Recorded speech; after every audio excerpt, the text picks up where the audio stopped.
माझं नाव माळी प्रिया भास्कर. मी आता सध्या पीसीएमसी मध्ये 9वी-10वी म्हणजे माध्यमिक स्कूलला शिकवते आणि मी पूर्ण क्लाससाठी सरांकडे होते टेटसाठी. पहिल्यांदा टीईटी साठी मी नव्हते, पण नंतर मग टेटची बॅच आल्यानंतर मला समजलं, मग मी सरांकडेच क्लास लावलेला. म्हणजे माझ्या घरच्यांनी सांगितलं मला की तू लावी, ते सर छान शिकवतायत. आणि मग क्लास लावल्यानंतर मग हळूहळू इम्प्रूव्हमेंट दिसली. जे की टेट 2025 देणार आहेत यांच्यासाठी आज एक स्पेशल इव्हेंट आपल्या समोर येत आहे. 2022 टेट परीक्षेमध्ये 142 स्कोर. तसं पाहिलं तर 142 स्कोर इतका इझी नाही.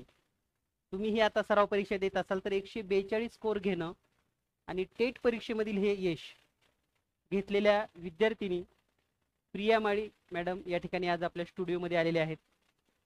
तर खरोखर 142 स्कोर घेत असताना त्यांच्या मनामध्ये त्यावेळेस काय प्रश्न असतील, खरंच त्यांचा कॉन्फिडन्स तेवढा होता का, त्यांनी 2 तासामध्ये 200 प्रश्न कशी सोडवली, गणित, बुद्धिमत्ता किंवा इतर विषयासाठी त्यांनी जे वेळेचे नियोजन केलं असेल, किंवा परीक्षेची भीती त्यांच्या मनामध्ये होती का, की 142 स्कोर घेतलेल्या प्रिया माळी या आपल्या स्टुडिओमध्ये आज आलेल्या आहेत.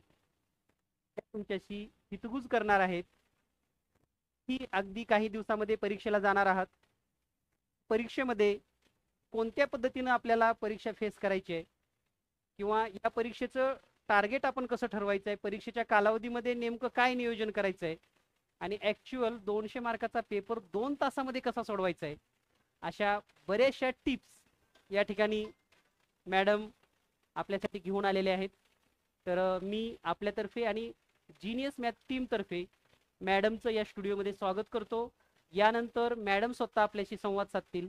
माझं नाव माळी प्रिया भास्कर. मी आता सध्या पीसीएमसी मध्ये 9वी-10वी म्हणजे माध्यमिक स्कूलला शिकवते आणि मी पूर्ण क्लाससाठी सरांकडे होते टेटसाठी. पहिल्यांदा टीईटी साठी मी नव्हते, पण नंतर मग टेटची बॅच आल्यानंतर मला समजलं, मग मी सरांकडेच क्लास लावलेला. म्हणजे माझ्या घरच्यांनी सांगितलं मला की तू लावी, ते सर छान शिकवतायत. आणि मग क्लास लावल्यानंतर मग हळूहळू इम्प्रूव्हमेंट दिसली. सरांच्या व्हॉट्सअप क्लासवरती खूप सारी प्रॅक्टिस होऊन जायची.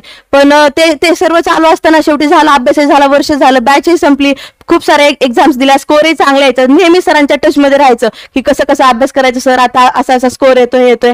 पण त्यावेळेस झाला असं, जेव्हा टेटचा पहिला पेपर झाला त्यावेळेस समजलं की अरे बापरे, आता पॅटर्न तर चेंज झालेला आहे. मग त्याच्यातून मग सरांनी एक झूम क्लास घेऊन सरांना सांगितलं की आता पेपरचा पॅटर्न तर चेंज आहे, मग आपण आता घाबरून तर नाही जायचं, आता आपल्याला लढायचं आहे. आणि मग त्यावेळेस सरांनी पझल्स वगैरे खूप छान शिकवले आणि मग त्याच्यातून मार्क्स वाढले माझे. खरं तर कारण पझल्समध्ये जवळजवळ 25 ते 30 मार्क्स आहेत. आता सरांना माहित असेलच, आता अभ्यास करून तेवढं तर समजलं असेल. आणि मग त्यावेळेस सरांनी पझल्स घेतले आणि ते माझ्या परीक्षेमध्ये सर्व बरोबर पण आले. इथं मग ते झालं कसं, इथं सरांनी आधी प्रॅक्टिस करून घेतली होती भरपूर सारी, मग त्याच्यामुळे स्कोर वाढला. नाहीतर 142 पण नसता आला स्कोर, 100 वगैरे आला असता माझा तिथपर्यंत. कारण पझल्स बसले की मग कॉन्फिडन्स पण वाढला आणि दुसरे पण मग क्वेश्चन्स सुटत गेले. त्यामुळे सरांचे खूप खूप धन्यवाद सर, की आम्हाला एवढ्या चांगल्या पद्धतीने शिकवलं आणि आज आम्ही तुमच्यामुळेच कुठेतरी रुजू झालेलो आहोत आणि स्वतःच्या पायावरती पण उभे आणि आता विद्यार्थ्यांना शिकवण्याचे काम करतो. आणि त्याच्यामध्ये पण सरांच्या वया इतक्या म्हणजे त्यावेळेस जपून ठेवलेल्या की आता बुद्धिमत्ता आणि गणित त्यातलंच बघून मी शिकवते. ती वय हरवली तर जमतच नाही, ते जवळच ठेवायला लागते, म्हणजे विद्यार्थ्यांना शिकवायला ते इझी जातं.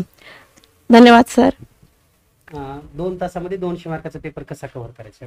हा, 2 तासामध्ये 200 मार्काचा पेपर कव्हर करणं हे खरं तर जराशी हार्डच गोष्ट आहे. पण त्याच्या बाबतीत पण एक मी ट्रिक लावली होती. सरांनीच ते सांगितली होती की बाबा शक्यतो असं होतं की आन्सर जर हे असेल ऑल ऑफ दी अबोव्ह म्हणजे वरील सर्व, तर तो पर्याय मोस्टली बरोबर असतो. आता 100% असेलच असं नाही, पण मोस्टली तो बरोबर असतो की ऑल ऑफ दी अबोव्ह. म्हणजे जर असेल आन्सर की बाबा फक्त हेच बरोबर, तर ते नसतं कधी.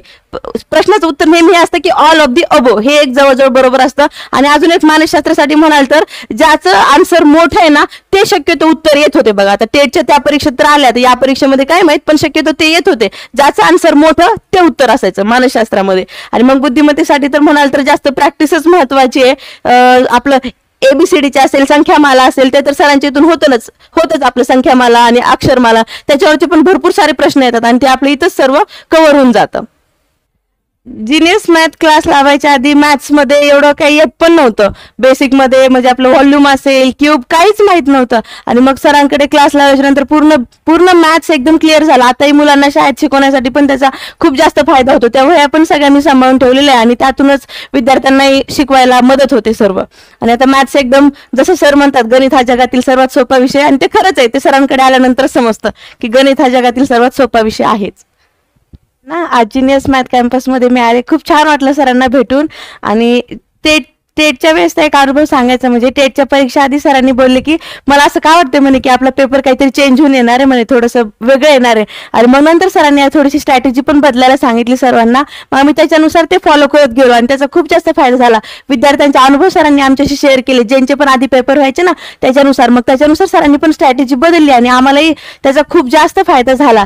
त्याच्यामध्ये सरांनी घेतलेले पझल्स सोडवण्यासाठी, पझल्स टेटसाठी किती महत्वाचे हे आता सर्वांना समजलं असेल आता बुद्धिमत्तेचा अभ्यास करून. त्याच्या सरांनी इतका छान सराव करून घेतला. आणि आता येणाऱ्या टेटसाठी सर्वांना खूप साऱ्या शुभेच्छा देईल. टाइम व्यवस्थित मॅनेज करा, पटपट प्रश्न वाचला की लगेच तो सोडून झाला पाहिजे आपला, म्हणजेच मग स्कोअर वाढणार आहे. आणि यावेळेस 142 ला पण म्हणजे चांगला स्कोअर असेल असं नाही वाटत मला, कारण बरेचसे विद्यार्थी खूप चांगले अभ्यास करतायत. आणि मग आता सर्वांनी पण चांगला अभ्यास करून 150च्या अबोवचं तरी टार्गेट धरा, मगच सिलेक्शन होऊन जाईल चांगलं.